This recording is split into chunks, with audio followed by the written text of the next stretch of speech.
My subject is the crucial issue of this crisis, and I proceed as follows. The set of transatlantic nations and beyond is now gripped by the most immediate and most menacing crisis in modern history. There are three physical qualities of economic issues to be considered. First, we must end the current commitment to an accelerating monetarist hyperinflation. Second, we must end an already deep and still deepening collapse of physical economy. And third, we must end the presently immediate threat of the outbreak of a general thermonuclear war. That would be a war which, if it occurs, is already an early and immediate threat to destroy civilization worldwide. Such a war, during such a brief required lapse of time of approximately an hour and a half of thermonuclear warfare, would send the leading powers of the world to an obliteration of civilization. These three categories of present threats to mankind are to be traced to the effects of a presently continuing and presently accelerating hyperinflationary policies of the nations of the United States and of Western and Central European regions. These present trends in North America and Europe have created a presently hopelessly accelerating hyperinflationary system. And this leads to a consideration of three conditions. There are first, therefore, three conditions which must be adopted immediately. If the danger of an early outbreak of a thermonuclear phase of the present acceleration of a march to war is to be prevented, and if true economic recovery is to be launched instead, the first of the 3% essential preconditions for recovery is that the relevant combined leading nations of both the United States and the leading parts of Eurasia must immediately enact the Glass-Steagall Law, which is to be modeled on the successful economic recovery action launched originally by United States President Franklin Roosevelt during the 1930s. The enacting of that Glass-Steagall Law will suffice to halt the hyperinflation which is now leading the principal nations of North Transatlantic region of nations. This will prevent them from leading into a hyperinflationary collapse and an increasing probable certainty of thermonuclear warfare. Second, a recovery of the economy of the relevant nations depends upon the actual creation of a set of systems based on the principle of national credit among respective nations. This means that the future investments must be those rightly deemed physically worthy of the credit which is uttered under the authority provided by the credit systems of the respective sovereign nations. The presently accelerating rate of transatlantic-centered hyperinflation must be terminated with the appropriate full force of appropriate measures of physical reforms. Under such a reform, the composition of national funding of sovereign national economies would be composed of a combination of existing and supplementary modes of credit extension of the physical economic advances for and by the respective nation states as such. Think this through as follows. There exists presently a widespread practice which locates wealth mistakenly in money as such, or in terms of similarly fictitious assets, rather than the physically effective credit systems of the economy. Whereas any actual recovery will demand that presently hyperinflationary practices among nations must be superseded by national systems of national physical credit from both within and among those cooperating nations. Third, it must be recognized that it is the increase of physical wealth which must be made practicable by the prospective nations' extension of systems of public credit. This must be a system of credit which is duly warranted as an investment in the creation of future physically productive rather than merely nominalist forms of monetarist wealth, per capita and per square kilometer. The future wealth of nations and of the enterprises must warrant the extension of national credit within and among cooperating nations. That economic policy shall serve for both the public and private investment in the creation of that which will exist only through the means of the productive future of the nation and mankind in general.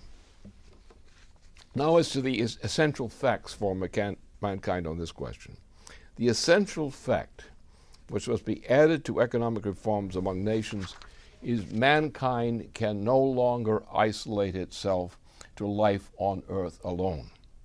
Furthermore, the known history of the evolutionary process of all manifest imaginations, viable ones, of living species, has thus always depended upon the relative increase of the characteristic energy flux density of the existing categories of surviving living species. The fact is that mankind is a living species known to us as depending for its power to exist through the willful development of progressively higher evolutionary states of existence of leading creatures.